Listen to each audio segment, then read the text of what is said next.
Thank you guys for coming, I appreciate it. I'll give you a little bit about Mary Kay's history. Prior to her coming into my life, she was only one of 2 bartenders in all of Chicagoland. And she would tell you, she learned how to survive in a man's world. And she was ultra professional. And she, 40 years behind the bar, she really learned a lot about people. Because when you're a bartender, you become like a psychiatrist and a psychologist. So she could really boil people down really good. And the best brand. As you know, she didn't have an ounce of BS in her. She would let you know right away exactly where she stood. There was no, disputing that. Mary Kay was the only daughter. I don't know a lot about her whole family history, but she was raised by her mother, who was a very tough lady, good businesswoman. She became estranged from her brothers later in life because when her mother died, the oldest brother did some things that caused them to break up and not have a relationship anymore. So now we'll roll the tape forward. I was raised by a single mom. Luckily for me, my mother had a big family, so she had 7 brothers and an older sister. When my mother was 13, her Sicilian father kicked her out of the house because she was a wild child. So my Aunt Rose, her only sister, took her life savings, bought a little crappy 2-flat, and wound up being my mother's mother. Aunt Rose is still alive, and Aunt Rose is important in the story. So, so I grew up with this single mom. My dad took off when I was a little boy, and my mother never got her act together. She would a lot of, alcoholism, and then later drugs, but in her prime is when she met Mary Kay, when she was in her early 30s, and they hit it off right away. They were like the queens of Rush Street. Rush Street in Chicago is the happening place where all the nightclubs are and all the hot bars were. And Mary Kay's bar, where she bartended, was actually on Rush Street too. So, my mom was a fiery Sicilian redhead, and Mary Kay is half Italian, half Mexican. And these 2 ladies, they were the queens of Rush Street. That everybody loved to hang with them. Everybody knew who they were, and they were like best friends. And just because I come from a big Sicilian family, we accept everybody, so Mary Kay became one of us. And it was, if you would ever go to her apartment, you would see a whole wall of pictures. That was all our family. And she always said, "You guys are my real family." So things happened between my mother and Mary Kay where my mother kind of betrayed her, and that's a long story. And Mary Kay just said, I'm done with you. And but Mary Kay was part of our family, so she stayed in our life. And then my mom passed away at a young age from drugs and stuff, and Mary Kay moved out to California. So my Aunt Rose, who was like my mother's sister and mother's mother, so to speak, Mary Kay and Aunt Rose became very tight, and they became like sisters.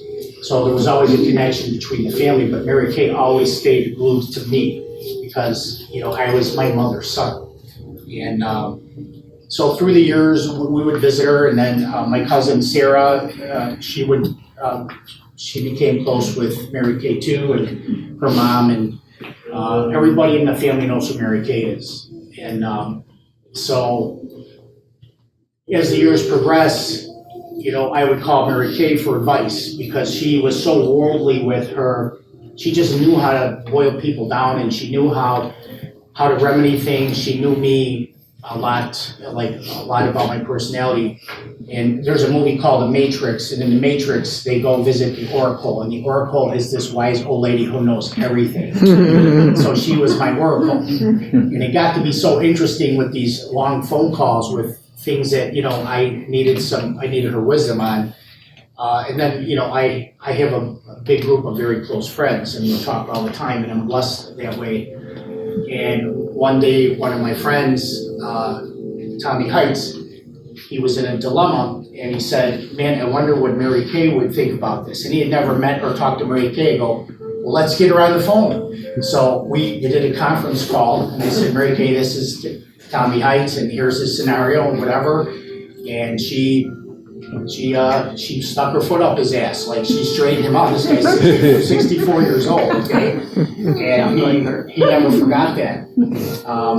Another scenario was, I have 3 sons, and for some reason Mary Kay always took to my middle son the most because she said he's the most like me, my son Peter. And he was having some hardship, and every time I would talk to Mary Kay, she would say, "How's Peter doing? How's Peter doing?" And she's like, "This, that, and the other." I go, "You want to talk to him on the phone?" She goes, "No, I want to look at him in his eyes." So he came out here with me last year. And I just sat there drinking a beer, and I crossed my legs, and I watched the old lady set the young boy straight. It was awesome. And my son's tough, he's a Marine, And afterwards he said, "Dad, I had met some tough people in my life," he goes, "but I never had anybody look me in the eye like that and tell me like it is." She goes, "She's a one of a kind." So anyhow, that's a little bit about the history. She would love to laugh, and she was so funny. In one of her conversations last year in her apartment, and forgive me for saying this, but I said, "Mary Kay, you were only married for a short time. Were you ever wanting a man in companionship? And we're ever missing that?" And she's like, "No, not really. Don't get me wrong. I went on a fuck fest when I was in my 30s, but she was." And she said that in front of my son Pete. Like he was an 86-year-old lady talking about That's Mary Kay. So she was very happy out here. She loved her. She would call it, "This is my mountain." She referred to my mountain, and she was very grateful to live out here. And I'll tell you a story about Mary Kay's integrity. Prior to living here, she lived in a mobile home on a little golf course out here somewhere. I think it was in Palm Desert. And she was taking care of an older man named Joe. She met Joe. Joe was kind of much older than her, and he was sort of handicapped. And she just lived with him, and they didn't have any kind of relationship other than a deep friendship. And then Joe passed away, and he left this mobile home to Mary Kay. Well, the mobile home, with a mobile home, you don't own the land, you only own the piece of property. It's like a car title. Well, it still had a mortgage on it. And it got to the point where the expensive lot fee and the mortgage that Mary Kay couldn't pay it anymore. So I bought the mobile home. It was no big deal for me. So the lot fees kept going up and up and up, and I was sending her money all the time, which I didn't have a problem doing. But then I think it was Sarah's mother, somebody helped her find this place. So we put the mobile home up for sale, and there was a huge amount of foreclosures on this golf course with these mobile homes, and we couldn't even sell it. So I wound up surrendering it to the park, okay? So she always felt really bad about that, and she wanted to pay me back. And I'm like, "You don't have to pay me back, like you're my godmother, I'm doing what I'm supposed to be doing So, and this was a long time ago. She sent me a check every month for $100. And she insisted on doing it, and I let her do it because I didn't want to dishonor her. And it was kind of funny because I would send her $500 for Christmas, but I would get that $100 check every month, and she insisted. And she was a person of honor. And I've come from a financial background. I work with guys who make millions of dollars in single days, and amongst that crowd of people, they don't even have honor like that. When they get in hardship and they borrow money from you, a lot of times they don't pay you back. And I always use Mary Kay as an example. If she can send $100 a month, you can try to pay off your debt a little bit at a time. Just have some honor and at least try, She taught me probably the most important thing amongst many things that she taught me. And she said, respect is more important than love, because you can inherit love, right? A parent loves a child loves a parent, but respect has to be earned. And I've lived my life that way. So she was very, very focused on respect. And if you didn't respect her, then she would not respect you back. So I had an interesting life event almost 2 years ago now. My wife got cancer quickly, and then we were flying to San Diego to go to a cancer center, and she was very weak on the 4-hour plane ride, and she wound up dying on the plane in my arms as we were touching down. It was like right out of a movie script. And I couldn't bring her back. You know, she wanted to be cremated. I couldn't bring her back because you have to jump through hoops. So I made the arrangements and I flew home. And then when the ashes were ready, I came back to San Diego and I drove here to be with Mary Kay. And that's kicked off a bunch of visits with her. And then she got sick, and you know, I wanted to make sure that I was with her when she took her last breath. And by the grace of God, I actually was. So anyway, she meant a lot to me, and I'm so grateful for all the people who helped her. People came in and prayed over her. You know, Anna and Dennis. It was unbelievable what you guys did for her. So, and Mary Kay would drink 2 Heinekens a day. That was her little ritual, right? And she'd smoke a little grass and do her thing. But she said, and then when I take that first sip and that first bubble comes up the bottle, she goes, "That's your mother," meaning my mom. You know, she would toast her every day. Oh my God. And I don't think she was afraid to pass away, but she didn't want to go. She said, "I love it here. I love my life. I don't want to go." And she struggled with coming to the realization of her condition. So I was in the hospital when the doctor was telling her what her condition was, and it didn't really register with her. And I was torn because I'm like, do I tell her the direness of her condition, and then maybe it ruins the last days of her life, or I didn't know what to do. So I took her home from the hospital, and then we were sitting there, and she said, "You didn't come here because you thought I was going to die, did you?" And I said, "Well, you're asking the wrong person." I go, "My wife had a bad stomach, and 10 days later she was dead. So do I think you could die? Of course, I think I could die today. But I didn't come for that reason. I came to make sure everything was set up for you and you were okay." But at the end, she would say she was looking forward to seeing all the people that had passed before her, including my mom. So that's my little story about Mary Kay, guys. Thank you. Thank you. Mary Kay came into my life about 18 years ago when she was living at Dayton Palm Country Club. And I met a couple of friends of hers, and they invited me over for dinner one night. And I got to meet Mary Kay. And she had already had a couple of cocktails before she got here. And then Carl and Terry had made her another cocktail. And we're sitting on the sofa next to her, and she was in a chair and I was on the sofa. And I think she liked me immediately because she found out I was half Sicilian. And then I realized, no, she liked me because of my nose.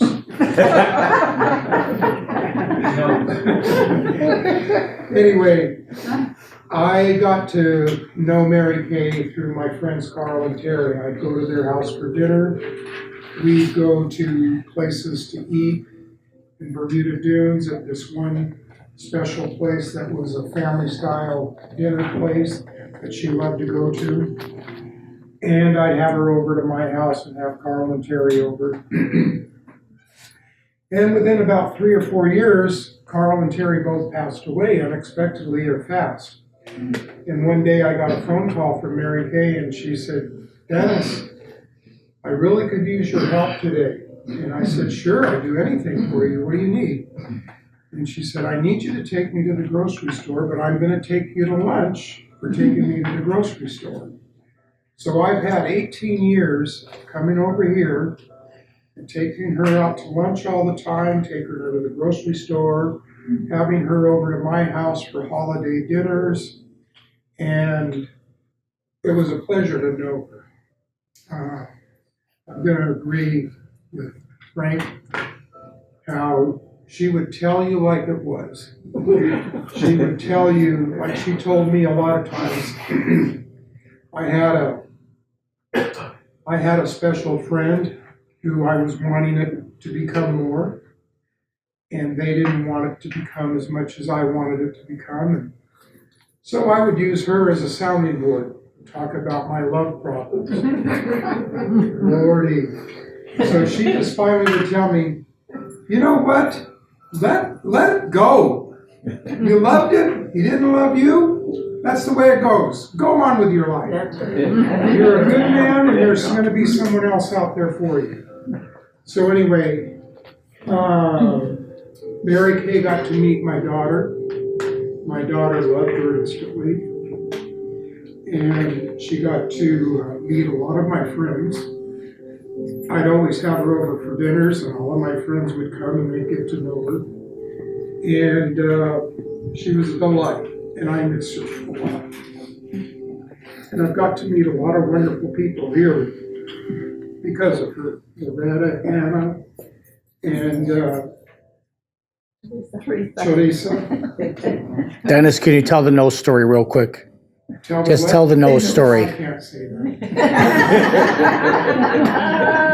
No, I can't. She loved his nose the first time she met him, and she let him know she loved his nose in great detail, okay? So. Anyway, God bless you, Mary Kay. And today I was out working in my courtyard, and that's what she loved, to come to my house. She would walk around my courtyard and my back patio, and she would stare at all my plants, because I have like 50 pots to take care of. And she would walk around all the cactus gardens and the patio and everything. And she'd spend 20 minutes out there before she would even come into the house. So today I was out there watering and doing my stuff and cleaning and putzing like I do every morning. And this hummingbird kept flying around and he was trying to land on my shoulder. So I just looked over at him, I go, "Are you Mary Kay trying to say hello to me?" Thank you. Well, when Mary Kay came to live here, there was an encounter between another person in here. And How long was she here? Excuse me. well, in 15, I think she was about 13? I don't know exactly. 13. Yeah, at least I think about 13 13. years. Okay, I'm sorry. Yeah, that's okay. So, as Frank says, she was a tough cookie in character, but I think through all her life, after I met her and shared some of the stories, I think that her character made her really tough. And working as a bartender is not an easy thing to do, especially when you see a lot of males around you. But what people didn't know, even that she was tough, and sometimes she will tell you like it is. And people didn't like her because of that, but they didn't know who was Mary Kay. I met her. At times we didn't talk, I said hello, but she was more to herself. Until one day came and she had this cat. One of her many cats. She loved black cats. So her cat it was old and became sick. And thanks to two of the lovely people and friends of mine, Kenny and Jay, she went to them and asked them if they could help her, because the vet said that they needed to put some injections. So who did they call? Who did they volunteer? Go and talk to Anna. So here she came and asked me if I could help her. And I said, well, tell me what it is, because I don't know. She says, my cat is sick, I have kidney failure. She says, and I need to give him some shots, and I don't know what to do. And Kenny and Jay told me to come and talk to you. I said, oh, thank you so much for the volunteer. I said, the only thing that I know, because my father was a diabetic, it was to give me insulin. But I said, I could try. Gave the doctor. So immediately after that, you were supposed to go to the veterinarian. And I rushed to the clinic right away and put the YouTube. Because the YouTube teach you everything right now. So I went and learned how to give an IV and give you some shots. And I said, oh, thank you, at least I know something, right? So we went to the vet. He's trying to show me, and I said, can I try something first? Can I show you what I know? And I did everything right. He says, where did you learn this? I said, YouTube. So her and I, every day, we have to go in the morning, we have to give him the IV, the hydration, and also at nighttime and trying to give him a pill. So we became very good friends. So just like Dennis, we used to go, I take her to go shopping, and we went to have breakfast or lunch or whatever. And at times, she was harsh on me. She told me like it is. Sometimes I swallow my pill and cry internally because I have to go home. But she mean well. She taught me a lot. Taught me not to be that vulnerable and volunteering so much because people take advantage of me. And I learned that through her. She was my mentor, my friend, my sister. I hope that I did well for her. When she got sick, it was tough, really tough. Because as Frank says, she has tons of pictures all over her apartment. You see, I don't know how many nails were there, but after we finished cleaning it up, it was just whole nails, pictures of the whole family. Oh, wow. Family all the way. And I remember when she was sick, she says, I wish that I can find one of my wedding pictures. And she didn't know if the family has one. So she was in the bathroom and I was sitting in the bed just waiting for her. And suddenly something told me to just look to the side. And I look in there and what did I find? 2 pictures of her wedding. Which was just like if somebody comes and say, yeah, show him this one's in here. And she was so happy. And I remember, and Frankie's carrying that ring in there. It's one of her rings, favorite, I think it's a wedding. Yeah, this is her wedding ring. She was only married for a year. She married her best friend, and she goes, after we got married, then we weren't friends anymore. So, That happens. So she says, and one day she told me just to get the rings and all this stuff, she put it up for a little while, and that made me very happy. So, I miss her, you know. Kind of a hard pass through that apartment and don't know, you know, that she's not there any longer, but she's in a better place right now.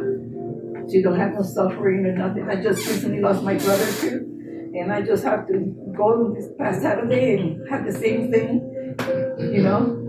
But suddenly now there's 2 little dove pigeons visiting me. And the table in there, and if you pass to my apartment, there's 2 little ones, and we put some water in there, and my planter there, just I call one Mary Kay and my brother. So they came to visit. They're now with us in here. So if you didn't know Mary Kay, then you think that she was a harsh woman. She was tough, and she would tell you like it is, but she was a loving person. She was a loving person, and she was volunteering here. She volunteered in the kitchen with Gracie. She did all the decors in the living room for Christmas and everything else. She enjoyed that, and all the flowers and tons of flowers, you know. Yeah. But I thank you, Mary Kay. Miss you. Someday we'll see you again. Yeah. She would also the music play Oh, every this music, morning. yeah, this music that you're listening. Oh. Is her. I don't want to say the name because it's TV. If I mention the name, when I put it in here, it turns on. So I haven't fired this. I haven't fired this TV this morning. So I took it over to the living room. So this is her favorite music, the one that's every day she uses. And I didn't turn it off or unplugged it because I'm gonna be playing for bingo. Alexa won't hear you anymore. Oh, really? Yeah. All right, turned her up. We find out that this phone was Alexa because we were trying to turn it on or whatever. And I said the name Alexa, and suddenly she turned on. So maybe that was Mary Kay. And I thank you for you guys being here. And if anybody else want to say something, please do so. And Hi, everyone. When I first married Kay, it was after I volunteered. I don't know which position I had at the time, but Mary Kay was a building rep. And she made the meetings very interesting. yeah. If she liked you, she had a heart of gold. But if you got on her bad side, like everybody said, she didn't make no bones about how she felt. And she was very outspoken, and she was, but she was a great supporter of this community, and she would have loved this. She never missed a function where there was food. She loved get-togethers, and she was very helpful. If like I said, if she liked you, she was very helpful, and there were times, sometimes she liked me and sometimes she didn't. I never knew what changed, but we were very good friends toward the end, and I'm going to miss her also. I have this from Cheryl, who couldn't be here today, so I'm going to read it. Cheryl was our leasing chair for quite a few years, and Mary Kay was on her committee. So, hi, my name is Cheryl Kalak. I moved to Vista Serena in 2014, and I live in apartment 402. When I moved here, and for the most part since I've lived here, Mary Kay was active in the office, mostly decorating for holidays and events. When I was leasing chair, she was on the leasing committee. Mary Kay had a strong personality, and you always knew where she stood. I liked that about her. She would also give you the shirt off her back if you needed it. She liked to give little presents to her neighbors. Her friend and neighbor, Anna, took very good care of her when she needed it, and was a blessing to Mary Kay. She will be.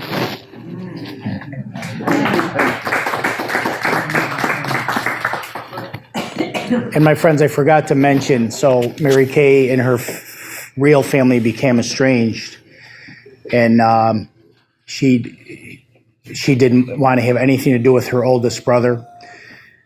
So I was sitting in the apartment when Mary Kay's niece called, her oldest brother's daughter, and she hadn't talked to her in decades, and she just lit up like a Christmas tree. Yeah.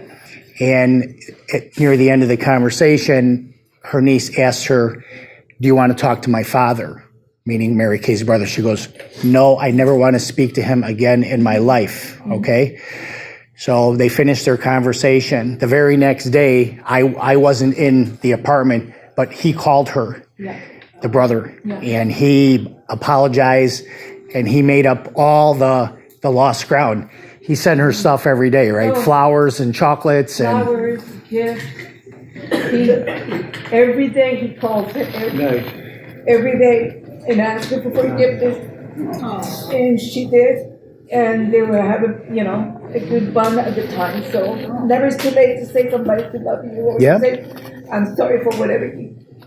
And it was Mary Kay's niece that she wanted to do all this for us today. So, and I had a long conversation with her, and she told me how much Mary Kay meant to her. Like, it was like a mother figure to her. And it broke her heart that they didn't have a relationship because of her father. So everything came together at the end for her. Yeah. It was really nice. At Yeah. least when she left us, she didn't know how much the family loved her also, you know. So it's never too late. Never too late to say, I'm sorry, apologize. Doesn't take that much. You know, we all human. We all have characters. We know everybody here has characters in this co-op. No. But, you know, you have to take the good and the bad, right? Because sometimes, like, before, when Mary Kay didn't speak to me, I was one of the greeter first, and she always said that I didn't. But that's okay. But you have to wait and said, you know, okay, now this person is talking and building a relationship, you know. And then you forget, because you have to set people for who they are. You cannot change them. But if you are loving to somebody, you're gonna get love back. If you are just a fighter, you're gonna get fight back. So that's not really everyone. But that's one of the things that I learned about Mary Kay. Yeah. And I love her for it, and I was grateful. And the way that she was with me and my son and everything when he got sick, so. And I also learned one other valuable lesson from her, and it was about talking about politics. So Mary Kay was on the complete opposite end of where I stand on politics. And I don't even stand on politics, but we just had a difference of opinion, and we had one talk about it, and we were done. And she said, we're never going to change each other's minds. And we stayed each other's biggest fan, and that was a real good lesson I learned. We have to control whether we talk about politics or not. And if we're talking with somebody who has the opposite politics, it isn't worth talking about. Yeah. We're not going to change each other's minds, and it's better just to love each other and, you know, be bonding to each other. And that was like one of the big lessons I learned from her. So Great. Respect one another's beliefs. here we are on the tram, guys.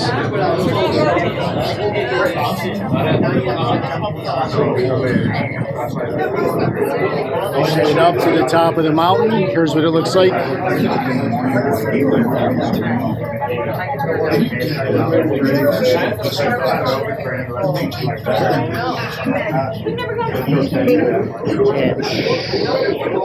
To scatter ashes, guys. To scatter ashes.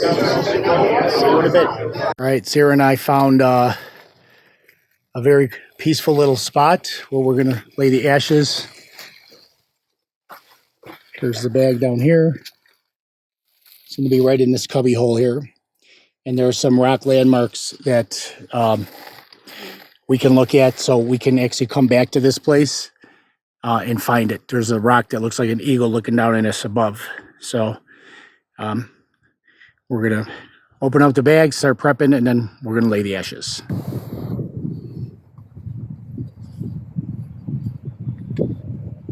So this is Mary Kay's. We're going to do both her and her friend Joe. She kept his ashes. Joe was like triple the size of Mary Kay. So these are her ashes.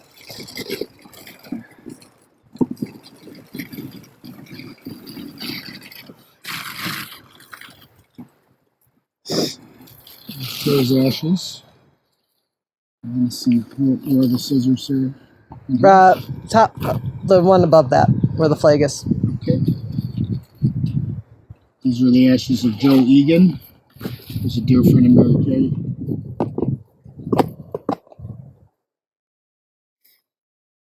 And then the ashes, there's usually a tag. So there's the tag, and we'll keep that tag. Take them out of the back package. Cut the bag open carefully. Mary Kay. You can see the difference. She was very small and petite. And then we're going to scatter them right in this little cubby here. So a nice resting place. Okay.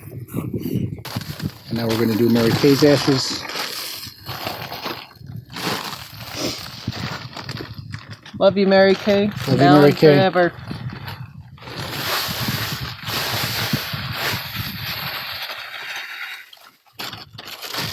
God bless you both. God bless you both. And that's it, everybody. That is an honor that we just had to lay them to rest. And we'll take a picture of where it's at, so as long as we're able, we can come visit them. So take care, everybody. Thank you for joining us on this journey. Okay, so for a reference point, that's where the water reservoir is. That way is where we came from, the main lodge. We walked to the bottom of the path. We took a hard left. And all the way up top there, that one rock looks like it, eagle beak and two eyes. Looking down at this tree by this rock. And I stacked some stones right there. And hopefully we'll be able to find it.